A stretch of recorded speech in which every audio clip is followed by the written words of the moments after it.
नमस्कार मित्रों, स्वागत है आपका अपने YouTube चैनल डॉक्टर सैंडी पर। उम्मीद करता हूँ आप सब लोग अच्छे होंगे। आज हम इस वीडियो में जानेंगे आरबीआई के बारे में, भारतीय रिजर्व बैंक ऑफ इंडिया के बारे में, इसके इतिहास से लेकर वर्तमान तक, इसका सब कुछ हम इस वीडियो में जानेंगे। तो शुरुआत करते हैं मित्रों। सबसे पहले आरबीआई, भारतीय रिजर्व बैंक के इतिहास के बारे में। आरबीआई की जो स्थापना है वो भारतीय रिजर्व बैंक अधिनियम 1934 के प्रावधानों के द्वारा 1 अप्रैल 1935 को की गई थी। हिल्टन यंग आयोग की सिफारिशों के आधार पर आरबीआई की स्थापना की गई। तो मित्रों, सबसे पहले आरबीआई की जो स्थापना है वो ब्रिटिश काल में ही हो गई थी। एक भारतीय रिजर्व बैंक अधिनियम 1934 बनाया गया और उसके द्वारा 1 अप्रैल 1935 को आरबीआई की स्थापना है वो की गई थी। और हिल्टन यंग आयोग की सिफारिश, ये एक समिति बनाई गई थी हिल्टन यंग आयोग, उस समिति की सिफारिश के आधार पर ही आरबीआई की स्थापना की गई थी। और आरबीआई की स्थापना में डॉक्टर भीमराव अंबेडकर का महत्वपूर्ण योगदान माना जाता है। ऐसा माना जाता है कि डॉक्टर भीमराव अंबेडकर ने ही कुछ सिफारिशें हिल्टन आयोग के सामने पेश की और फिर उन सिफारिशों के आधार पर ही भारतीय रिजर्व बैंक की स्थापना 1 अप्रैल 1935 को की गई थी। प्रारंभ में जो आरबीआई का हेड ऑफिस मुख्यालय था वो कोलकाता में स्थापित किया गया था। शुरुआत के अंदर जब आरबीआई की नई नई स्थापना हुई थी तो उस समय आरबीआई का जो हेडक्वार्टर था वो कोलकाता में स्थापित किया गया। लेकिन 1937 में आरबीआई का मुख्यालय है वो स्थायी रूप से मुंबई में स्थापित कर दिया गया। लेकिन 1937 में फिर आरबीआई का जो हेड ऑफिस है वो मुंबई में स्थापित कर दिया गया और वर्तमान में भी आरबीआई का जो मुख्यालय हेड ऑफिस है वो मुंबई में ही स्थित है। आरबीआई का राष्ट्रीयकरण 1 जनवरी 1949 को किया गया था, क्योंकि जब आरबीआई की स्थापना की गई थी तो उस समय ये निजी क्षेत्र का एक बैंक हुआ करता था। लेकिन 1 जनवरी 1949 को आरबीआई को भारत सरकार ने अपने नियंत्रण में ले लिया और इसका राष्ट्रीयकरण कर दिया था। आरबीआई में अब जो मुखिया होता है वो गवर्नर होता है, गवर्नर ही आरबीआई का मुखिया होता है।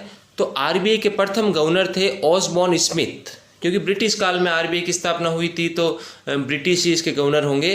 तो आरबीआई के प्रथम गवर्नर थे ऑसबॉर्न स्मिथ। और सीडी देशमुख ऐसे पहले व्यक्ति थे जो भारत के ऐसे पहले व्यक्ति थे जो आरबीआई के प्रथम गवर्नर बने। जब आरबीआई का राष्ट्रीयकरण कर दिया गया उसके बाद में भारत का कोई व्यक्ति था जो प्रथम बार आरबीआई का गवर्नर बना, वो थे सीडी देशमुख।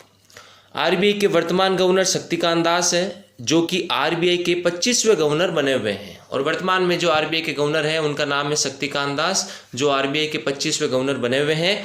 और पूर्व प्रधानमंत्री मनमोहन सिंह भी 1982 से लेकर 1985 तक आरबीआई के गवर्नर रह चुके हैं। हमारे पूर्व प्रधानमंत्री मनमोहन सिंह भी, क्योंकि वो भी एक बहुत बड़े अर्थशास्त्री हैं, तो वो भी आरबीआई के गवर्नर 1982 से लेकर 1985 तक रह चुके हैं। आरबीआई का जो गवर्नर होता है उसका कार्यकाल 3 वर्ष का होता है और आरबीआई गवर्नर की नियुक्ति की जाती है वित्त मंत्री की सिफारिश पर प्रधानमंत्री कार्यालय के द्वारा।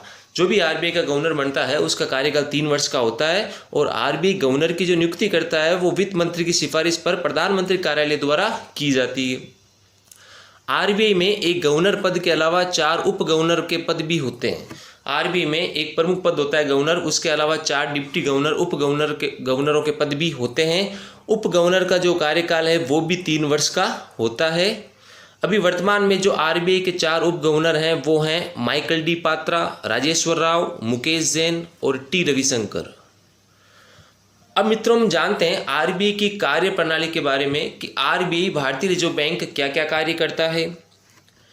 आरबीआई भारत का केंद्रीय बैंक है। यह भारत के सभी बैंकों का संचालक है।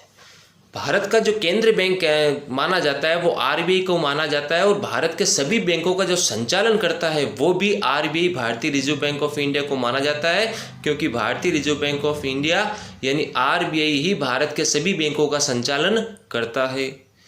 आरबीआई सरकार के बैंकर के रूप में भी कार्य करता है। आरबीआई मुद्रा की छपाई का कार्य भी करता है और इसके द्वारा जो भी नोट छापे जाते हैं उन पर गवर्नर के हस्ताक्षर होते हैं। मित्रों, 1 रुपये का जो नोट है वो तो केंद्र सरकार के द्वारा छापे जाते हैं। 1 रुपये से जो बड़े नोट हैं, जो भी नोट हैं, 2 रुपये से लेके जो भी अपनी हाई करेंसी 2000 तक के जो भी नोट छापे जाते हैं वो छापने का काम भारतीय reserve bank of India, RBI ही करता है। और प्रत्येक नोट के ऊपर गवर्नर के सिग्नेचर, हस्ताक्षर होते हैं। आरबीआई द्वारा भारत के सभी बैंकों के लिए बैंकिंग नियम बनाने का कार्य किया जाता है। आरबीआई है वो भारत के सभी बैंकों को जब संचालन करता है तो भारत के सभी बैंकों के लिए नियम बनाने का काम, मौद्रिक नीति बनाने का काम भी आरबीआई ही करता है। और आरबीआई नए बैंक खोलने के लिए लाइसेंस भी जारी करता है। अगर किसी को कोई नया बैंक खोलना होता है तो वो बैंक खोलने का जो लाइसेंस है वो भी आरबीआई ही जारी करता है। अब मित्रों हम बात करते हैं कि आरबीआई के मुख्यालय के अलावा और कौन कौन से जोनल ऑफिस बने हुए हैं उनके बारे में। तो आरबीआई के 4 जोनल ऑफिस हैं जो नई दिल्ली, चेन्नई, कोलकाता तथा मुंबई में बने हुए हैं। इसके अलावा आरबीआई के 29 क्षेत्रीय कार्यालय भी हैं जो लगभग प्रत्येक राज्य की राजधानी में स्थित है। जैसे राजस्थान में भी जो आरबीआई का कार्यालय है वो राजस्थान की राजधानी जयपुर में स्थित है। मित्रों उम्मीद करता हूँ ये वीडियो आपको अच्छा लगा होगा। अगर अच्छा लगे तो इसको लाइक और शेयर जरूर करें और इस चैनल को सब्सक्राइब करें। बहुत जल्द मिलते हैं एक नई वीडियो के साथ।